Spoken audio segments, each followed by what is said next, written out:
All right, so Captain, we're in the bridge, and it's really dark. So can you tell me what's going on?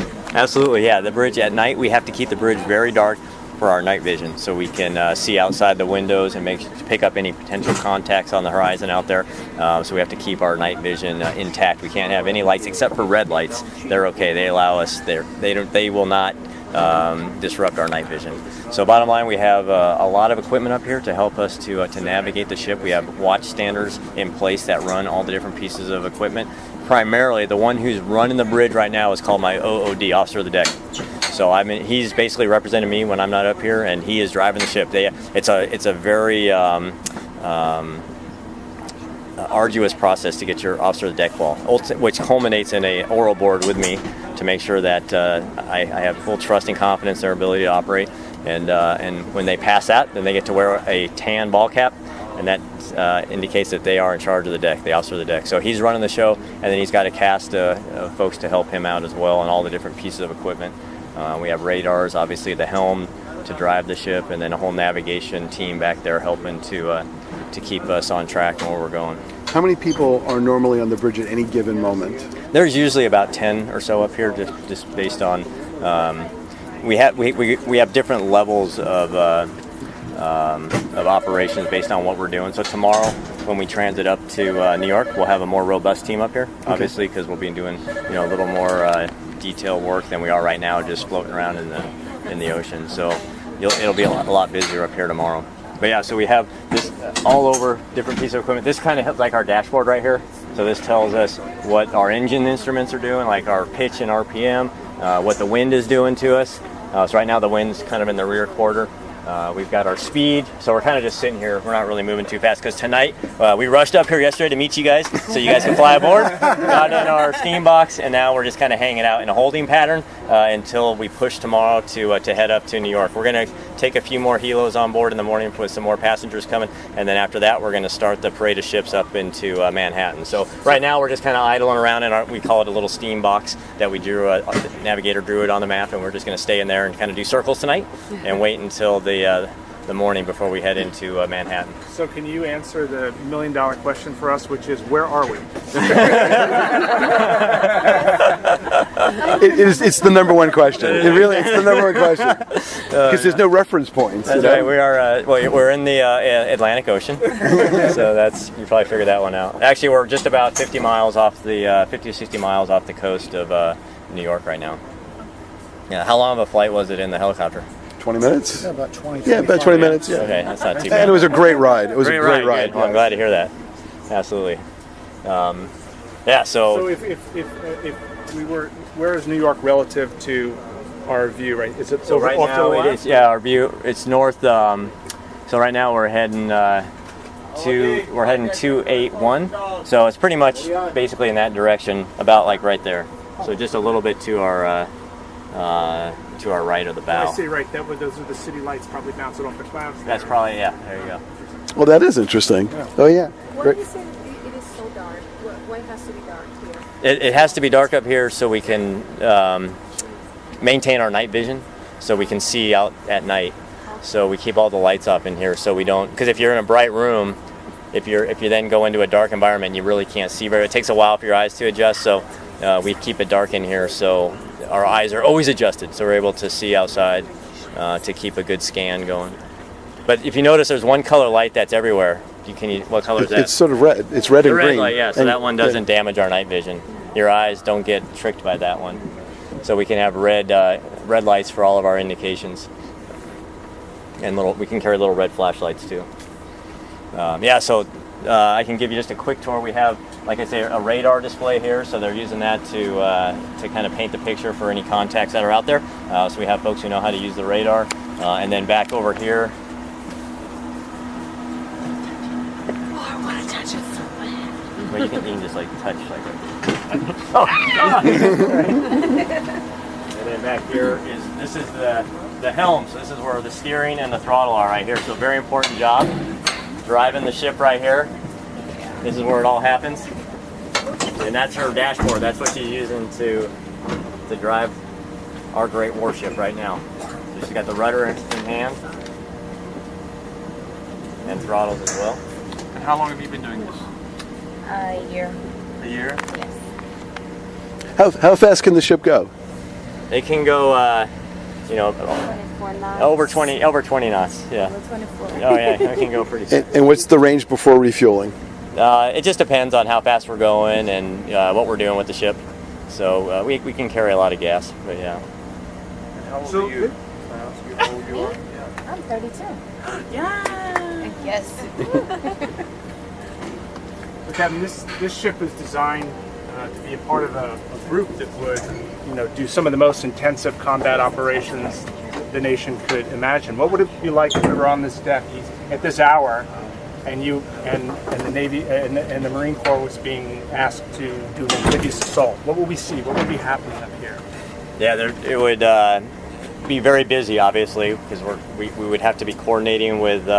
Likely there'd be other ships involved, so we'd be coordinating with them, and we would have to figure out where our lanes are, so we can do what we need to do. Which, as I said before, our mission is to carry Marines and drop them off close enough to land so they can get ashore and take care of business. So we would be planning that, taking into consideration not only the sea space in the two dimensions, but also I'd have to worry about the depth too, because we have to, as you get close to land, obviously the depth lessens. So I need to be aware of that, so we can keep the ship safe. But our navigation team is back here, and they would be helping me with all of that. They have all their charts, and we do a lot of stuff electronically now, which helps out. But we always want to back ourselves up just to make sure we know where we are. Fathometer, which is above their desk, tells me the depth below the keeler, so I know how much water I have below the ship. And we always want good water below the ship.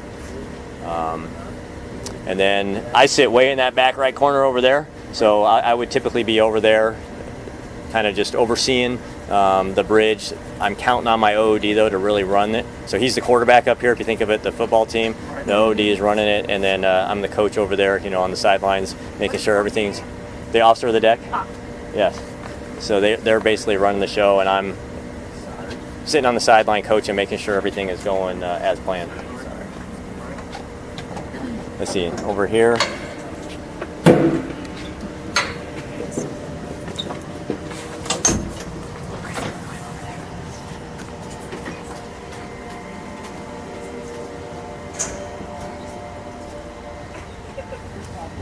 I'll let you guys come out here. Watch your step. There's a step right there. And another step right there.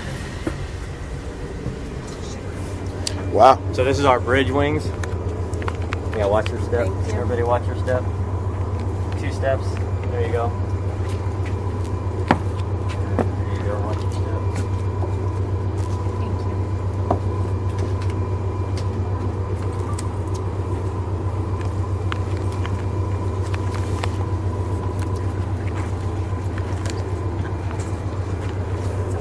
All right, good.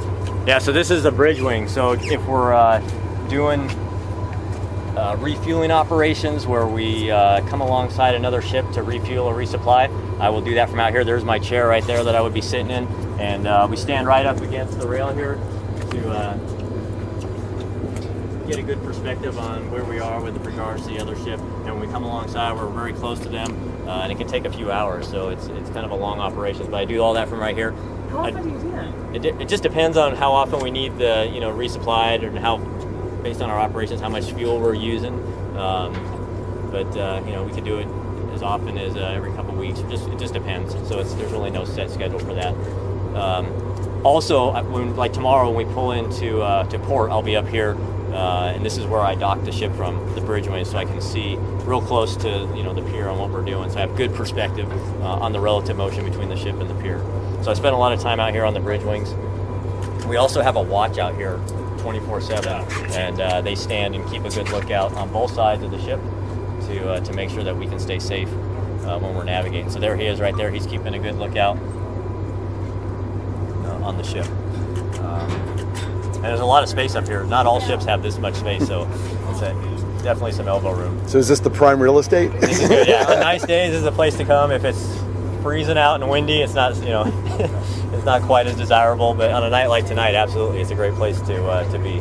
So, are there any special considerations for bringing a ship like an LPD into New York Harbor? Well, as far as just safety concerns, or I mean, for bringing a ship up into the things that I was looking at when I initially found out we were going to be heading up there was you just want to obviously make sure the channel is sufficient for the ship, for the depth. And of course, you bring a lot of cargo ships up into New York, so there's very deep water channels. So that was good. Other thing, obviously, I'm worried about is traffic. So a lot of small ships, maybe even pleasure crafts driving around. So tomorrow, I understand they're going to have the harbor pretty much closed up for us. So when we bring all the ships up there, we should not have to worry about that. So it should be a nice, smooth trip with no problems heading up into New York. And we're going to be in a big formation as well. So it should go real well.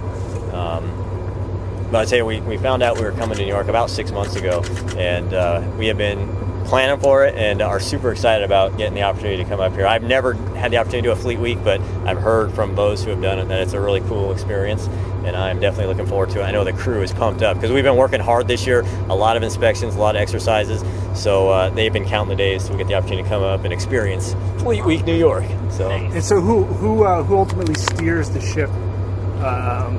That's a good question. Yeah, so obviously you saw the helm where the actual steering, the mechanical steering is occurring, but we also leverage the talents of a pilot, an expert from the area who knows the harbor and the channel real well, and he'll be standing right next to myself and the conning officer tomorrow, helping us to drive safely up there. And then we even have a docking pilot who will help to make sure we safely bring the ship towards to the pier. They will. They typically board on a small boat, so they'll bring a little small boat alongside, and we have little hatches on both sides of the ship. We'll open up and then bring the small boat alongside, and then they jump up. Wow. So they have little pilot boats that they use. But yeah. And I apologize if I missed this earlier. So are we going to go directly when we sail into the harbor? Are we going to go directly to the pier, or are we going up to the George Washington? We are. We're just going to go directly to the pier. There's other ships that are going to continue heading up, but we're going to peel off the formation and park right away. One of the coolest shots is when you're going to the Verrazano Bridge. Yeah.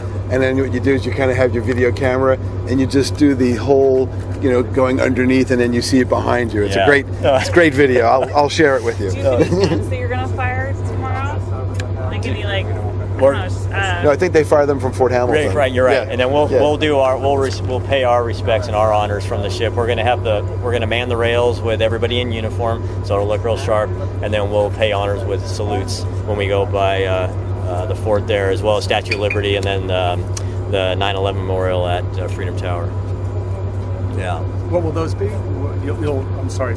We'll have sailors and Marines lining the ship along all the external weather decks, and they'll be, standing either at attention or parade rest, depending on where we are, and then they'll render honors with salutes at certain times throughout the transit. So yeah. Yes. And what was the 6 months of preparation that have gone into ensuring that the parade of ships goes smoothly?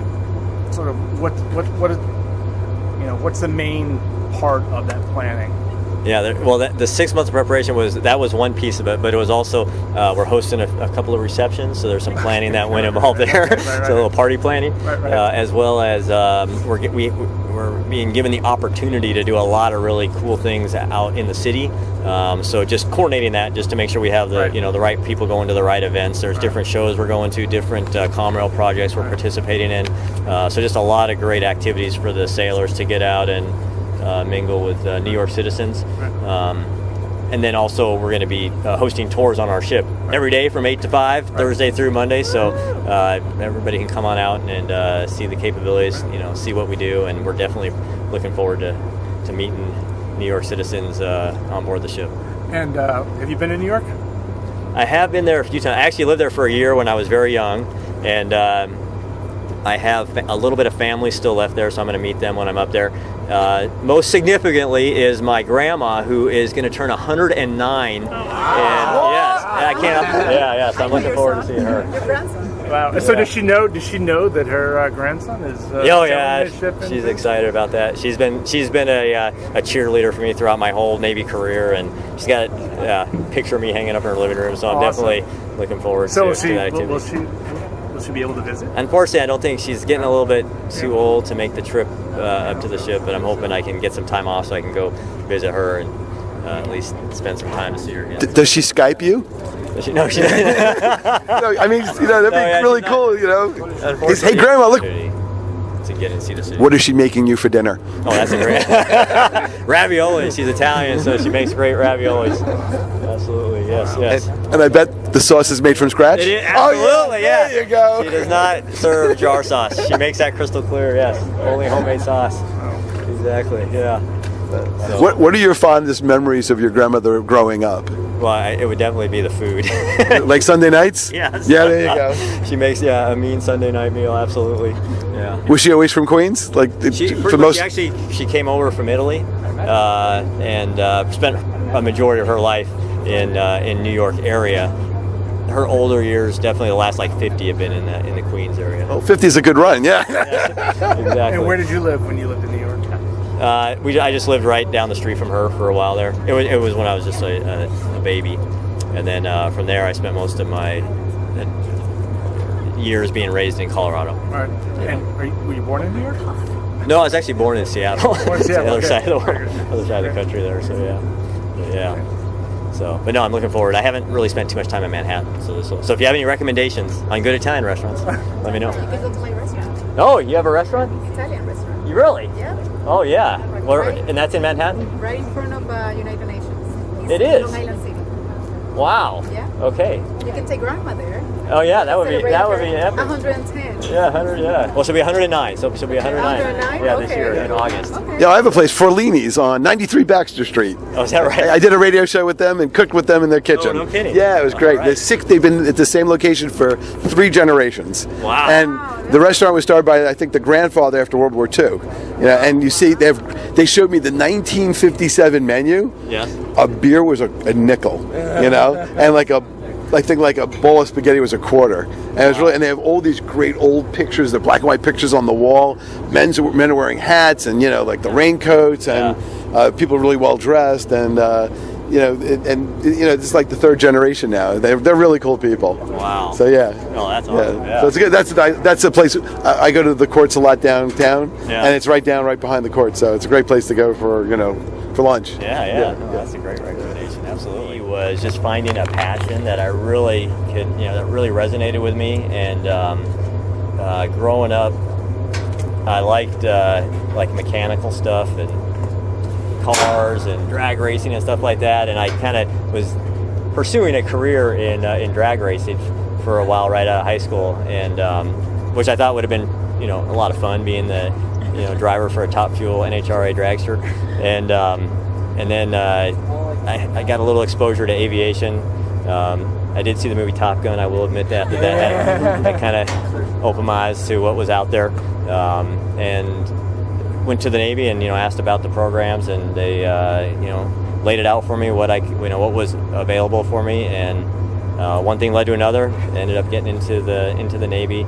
I did not go to the academy. I ended up getting in through OCS. Back then it was called AOCS, but I got my commission and then went off to flight school. And then from my first flight in the T-34, I was hooked. It was a lot of fun. And that passion just drove me to work hard, and I was just focused on one thing, and that was just learning how to fly in the Navy. And it paid off. I was able to get my first choice, which was to fly F-18s. I wanted to do that, and that was a blast. I wouldn't trade it for a thing or anything. It was a phenomenal experience, and the fact that I was able to do that for nearly 20 years, I was truly blessed. So I really couldn't believe I was getting paid to do that job. It was like I would have paid to do that job. It was so much fun. But yeah, and I will say to anybody who is thinking about a career in the military, it's definitely worth it. It's an adventure, and like I say, when I compare what I'm doing or what I've had the opportunity to do in my time in the Navy versus if I would have just perhaps stayed home and not joined the military, it's you can't even compare the difference with the experiences I've had the opportunity to see and do. So it's been fun. It's been a lot, but it does come at a sacrifice, obviously. Like time away from family. That can be tough at times, but at the end, it's definitely been worth it. How old are you? 30? Well, thank you. 30 years old? You start when you were 10, maybe? A few more years than 30, yeah. So I have a question. You said that everything is becoming more electronic.